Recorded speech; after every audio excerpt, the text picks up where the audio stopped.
Okay na.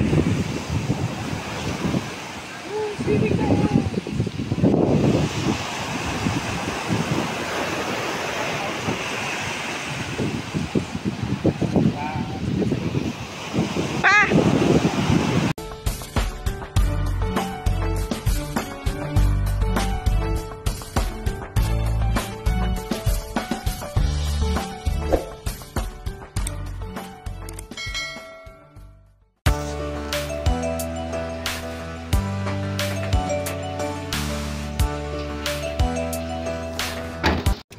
Good morning mga kagaya. So ngayon uminit na yung panahon. Buti naman at pinagbigyan tayo. Itong araw na to kasi is special occasion sa amin ni Mrs. So anniversary namin.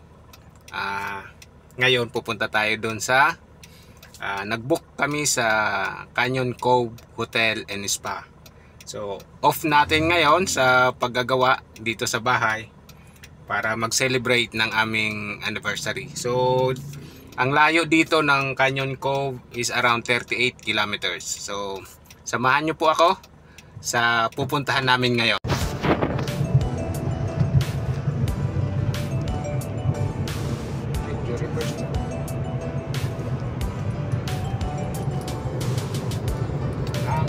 Traffic.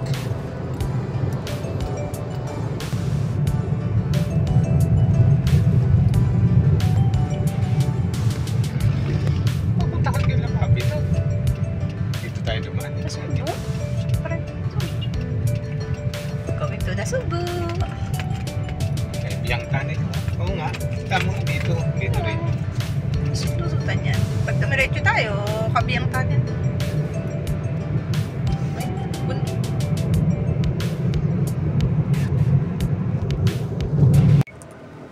Tumigil muna tayo dito mga kagaya sa Dali. Ayan. Bibili tayo ng tubig, kung ano pang mabibili nating pagkain. Then pagkatapos natin bumili, kasi 11 minutes na lang nandun na tayo sa pupuntahan natin. Tapos mag-lunch tayo dito sa McDonald's, sa McDo. Ayan. May McDo dyan. Ayan. So dyan na tayo magla-lunch. Bumaba lang si Mrs. Bumili ng tubig, saka kung ano pa yung makakain natin, nadadali natin dun sa pupuntahan natin.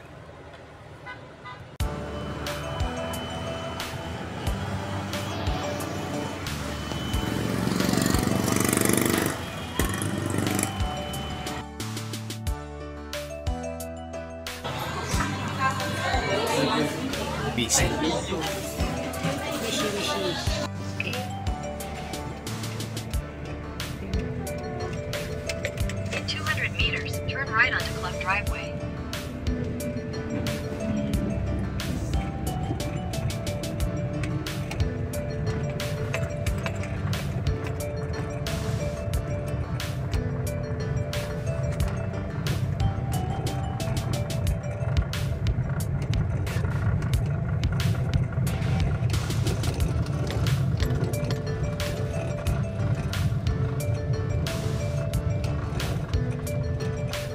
Right onto Club Driveway, then your destination will be on the right.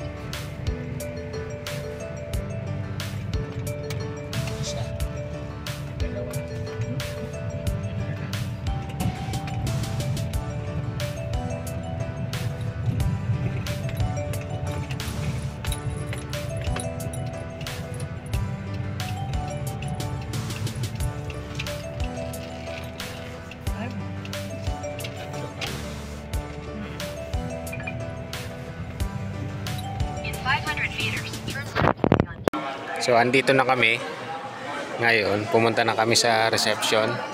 Medyo napaaga tayo mga kagaya. Ayan.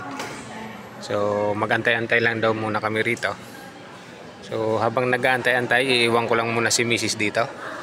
Tingnan natin yung papaliguan natin. Labas muna tayo rito. Ayan. Ayan. So labas tayo. Ito yung dito sa labas. Parang medyo malakas yung araw na. Tingnan natin. Baba tayo. So So nandito yung pool nila. Ayan. Okay. Baba tayo para makita natin yung dagat.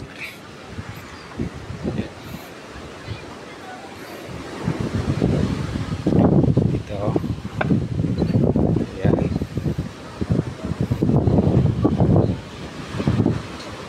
So ayan.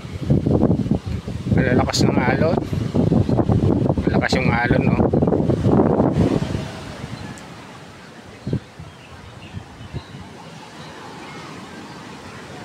Ayan, laki ng pool nila, oh. Ang lakas ng alon ng dagat.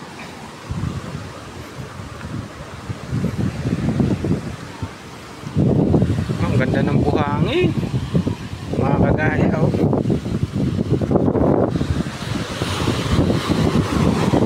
Medyo mahangin ngayon. Pero ang kagandahan is mainit, mga kagaya.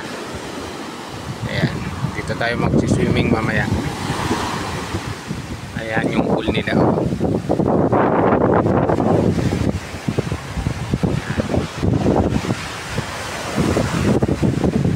So, i-enjoy natin tong place nila, mga kagaya.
Meg.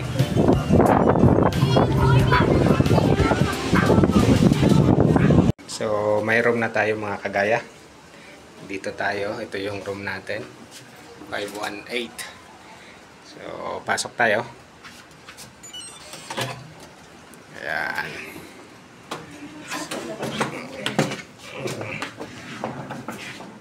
Dalawang bed pala.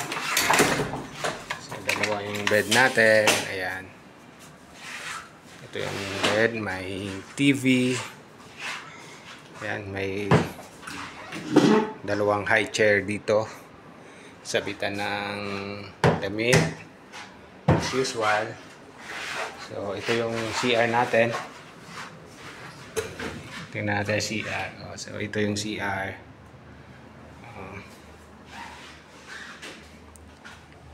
Diyan yung mga ano natin, dental kits, yung mga as usual na libre. Yan, may towel din. Then titingnan natin yung view natin dito sa labas. Tingnan natin ang view. Nabubuksan to, Min, no? Tingnan natin. Yun. Ayan. Dito. Tingnan natin. So, ayan. Nandito tayo. Kita natin yung beach. Nandun yung pool na hinukutan natin kanina. Parang umuhupa na yung alon, no? Masarap na maligo sa dagat. Maya maya maliligo tayo dyan, mga kagaya. Ayan. So, ayan, makapag-bihis na tayo ng pampaligo. para sulitin natin to. Yan. Kaway ka dyan, Mi. Yan.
Lalim.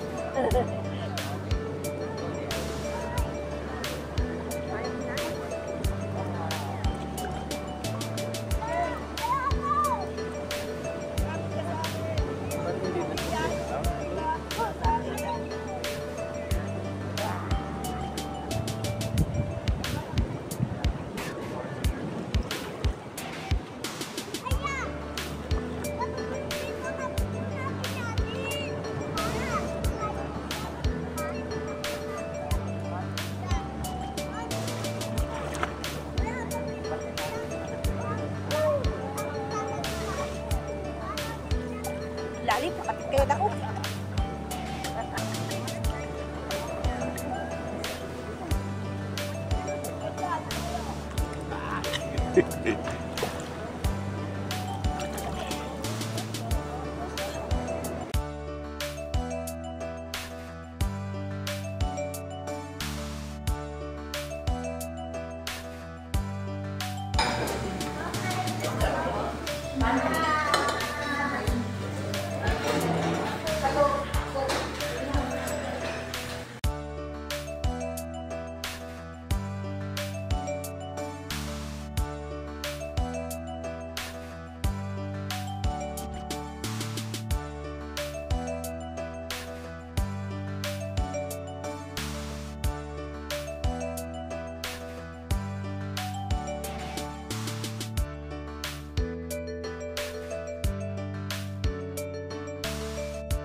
Ayan, check out na tayo mga kagaya. Ayan, nakapila na si Mrs. Uuwi na tayo. Ayan, 11 o'clock ang check out natin.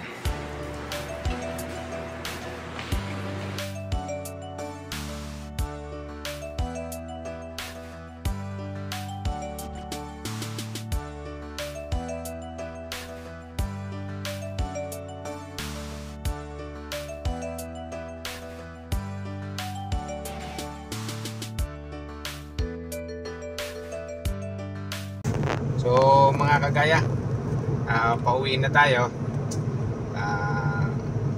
Pauwi na tayo sa ating bahay. Back to base na tayo. So konting review lang dun sa ating napuntahan. Yung swimming pool, saka yung paliguan sa dagat, okay sa akin yon, maganda. Yung kwarto naman, ang kwarto medyo luma na. Pero kung hindi po kayo masilan, pwede naman, pwede pa. Tapos doon sa kwarto namin, yung na-experience namin, yung TV, hindi gumagana yung remote. Napatawag patuloy kami sa reception para i-power on lang yung TV namin. Tapos yung Wi-Fi, walang Wi-Fi. Yun yung kailangan kasi dapat may Wi-Fi. So kung pupunta kayo doon, dapat malakas yung data nyo para hindi maputol yung mga mahihilig mag-vlog dyan. So kailangan may may data pag pupunta. Then sa almusal naman, sabi nila kasi ang start is 6 AM hanggang 9 AM. So ang ginawa namin, inagahan namin pumunta, gawa ng may mga review kaming nabasa na ayun, nagkakapilahan nga daw. So inagahan namin mga 5:55 AM, nandun na kami. Sabi nung tao doon, wala pa daw, hindi pa ready. So lumabas muna kami, nagtambay-tambay kami sa labas. Pumasok kami ng 6:20 uli. Ang sabi sa amin, 7 pa daw mag-uumpisa. So naupo na kami doon sa loob. Maya-maya may dumating na foreigner, nagtatanong na kung bakit hindi pa open yung sa breakfast. Sabi nila 7 AM pa yung start. Pinakita nung foreigner, dito nakalagay 6 AM to 9 AM yung breakfast nyo. So sabi nung bantay doon, siguro yung in charge doon sa area na, sabi niya pwede na mag-start. So naka-start kami mga 6:50 ng breakfast. So sa breakfast naman, madami ring choices. Kaya lang siyempre nakukumpara ko nung dati po nasa ibang bansa kami, mas masarap yung mga napuntahan namin. Pero kung hindi kayo maselan, gaya ng sinasabi ko, yung breakfast nila is sulit na rin mga kagaya. So yun lang halos yung napansin ko doon. Pero sulit naman yung binayad namin kasi hindi naman siya kamahalan. Ikaw mami, meron ka pang may dadagdag doon sa review natin? So wala na. So yun lang. Overall naman nag-enjoy kami. So antabayanin nyo ulit yung mga susunod nating adventure. Isisingit natin dito sa regular na vlog natin. Maraming salamat mga kagaya sa inyong panonood. Hanggang sa muli.